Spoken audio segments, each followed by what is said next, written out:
नमस्कार मित्रों, मैं ममता वाजपेयी भोपाल से।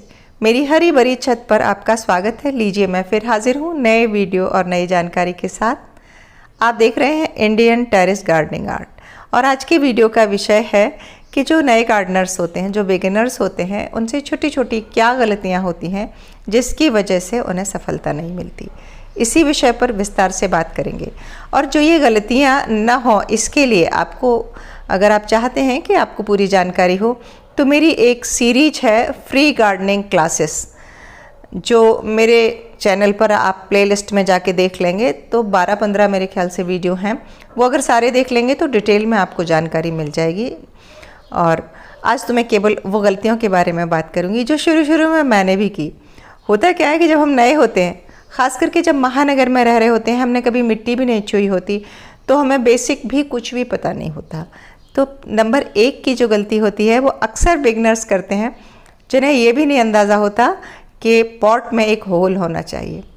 कई बार मार्केट से हम प्लास्टिक का पॉट लेके आते हैं, उसमें पहले से होल नहीं होता, और जो बिल्कुल कच्चे होते हैं बागवानी में, वो उसमें मिट्टी भर के लगा देते हैं। तो जैसे खेत में से पानी पूरा निथर के नीचे चला जाता है मिट्टी में, वैसे ही पॉट में से एक्स्ट्रा वाटर ड्रेन होना चाहिए। नंबर 2, पॉट की साइज। ज़्यादातर लोगों को ये पता नहीं होता कि किस सब्जी के लिए कितना बड़ा पॉट चाहिए। और आपको ये जानकारी चाहिए तो अब मैं फिर से एक बार बोलती हूँ कि आपको वो मेरी सीरीज़ देखना पड़ेगी। नंबर 3 जो होती है कि हम मिट्टी कैसे बनाएं। बहुत लोगों को मैंने देखा है कि वो गुलाब लेके आते हैं। गुलाब चूँकि बहुत ज़्यादा केयर मांगता है और उसकी मिट्टी तो बहुत ही रिच चाहिए, और वो गुलाब को बगल के प्लॉट में से मिट्टी खोद के और साधारण मिट्टी में और भर के नीचे गमले में ड्रेन लेयर भी नहीं बनाते हैं, और वो गुलाब लगा देते हैं और फिर कहते कि चल नहीं रहा। तो मैं एक बार फिर से गिनाती हूँ कि गमले में ड्रेनेज होल होना चाहिए। गमला भरते समय हमें ध्यान रखना चाहिए ड्रेन की लेयर डालें हम, मतलब ईंट पत्थर ठीकरे डालें ताकि पानी आसानी से छन के बाहर निकल जाए। तीसरा, हमारा पॉट का साइज सही हो। छोटे पॉट में बहुत अच्छी सब्जियां नहीं होती, और बेल वर्गीय सब्जियों के लिए तो बहुत बड़ा पॉट चाहिए होता है। उसके बाद आ जाती है नंबर 4 पे आती है मिट्टी बनाना। तो मिट्टी हम कैसे बनाएं? मिट्टी में खाद चाहिए, और रोग न लगे उसके लिए हमें नीम की खली भी चाहिए, और साथ में थोड़ा दूसरे जो होते हैं ना सूक्ष्म तत्व, वो भी चाहिए, जैसे कि चूना है, राख है। ये सब चीज़ें मिला के, कूड़ा कचरा, पत्तियों की खाद, गोबर की खाद, वर्मी कंपोस्ट, किचन कंपोस्ट, सब मिला के मिट्टी तैयार की जाती है। अगली जो गलती होती है बिगिनर्स से, उन्हें नहीं पता होता कि किस बीज का सीजन कौन सा है। गलत सीजन पर गलत बीज का चुनाव हो जाता है, और इसलिए भी फसल नहीं होती। और जबकि अब आजकल तो हाइब्रिड के बीज आ गए हैं जो गर्मी में भी हो जाते हैं। यदि बिगिनर्स हैं, आप गर्मी में नहीं भी कर रहे हैं, बरसात में ही कर रहे हैं, ठंड में ही कर रहे हैं, तो भी आप उस सीजन के देसी बीज लें तो आपको दिक्कत नहीं होगी। बीज उगाने के लिए एक निश्चित तापमान होता है, उस तापमान पे ही बीज जर्मिनेट होते हैं। उसके आगे पीछे करने से बीज उगता तो है पर पौधा हेल्दी नहीं होता। इसके अलावा अगली जो गलती करते हैं वो ये होती है कि पानी डालने का अंदाज़ा नहीं होता। जैसे कि पौधे की प्रकृति नहीं पता होती कि पौधा कैसे अंकुरित होता है, कैसे बढ़ता है, कितनी धूप चाहिए, कितना पानी चाहिए। तो अगर आप पानी उसमें ओवर वाटरिंग कर देंगे, पॉट है और उसमें हमेशा ही मिट्टी मॉइस्ट रखेंगे, तब भी आप सफल नहीं होंगे।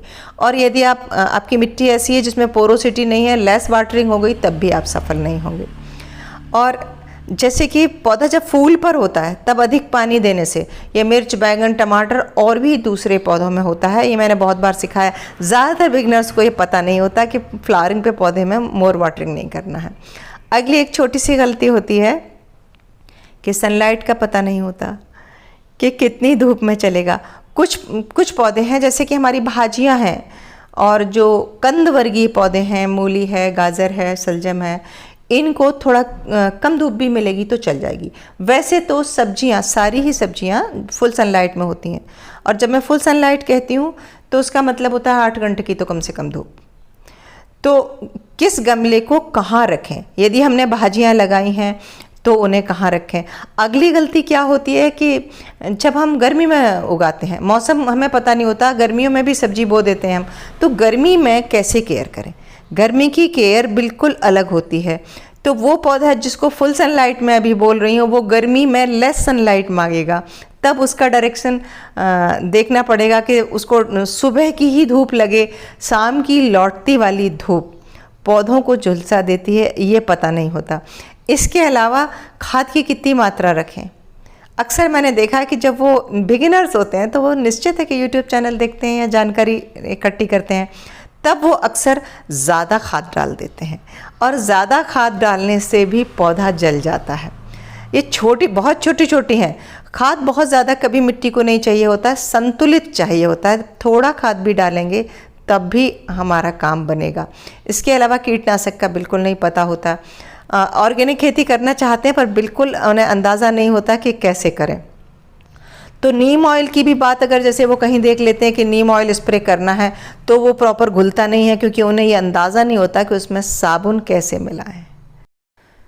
तो ये बहुत छोटी छोटी गलतियां हैं जो आप अगर बागवानी शुरू करेंगे तो करते करते खुद भी सीख जाएंगे। एक बार मैं शॉर्ट में फिर से इनके हल भी बता देती हूँ।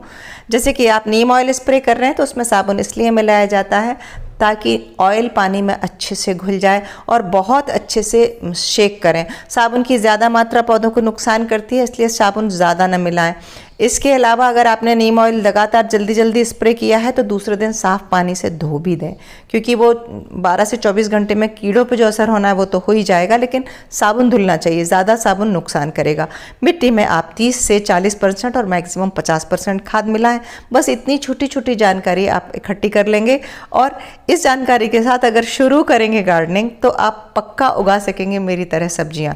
बस शर्त यही है कि आप कीजिए, और कुछ सक्सेस मिलेगी, कुछ असफलता भी हाथ लगेगी, उसके बावजूद भी आप करते रहिए, सब्जियां उगाते रहिए, तो निश्चित आप सफल होंगे। उम्मीद है अच्छा लगा होगा वीडियो। मिलते हैं अगले वीडियो में नई जानकारी के साथ। तब तक के लिए नमस्कार।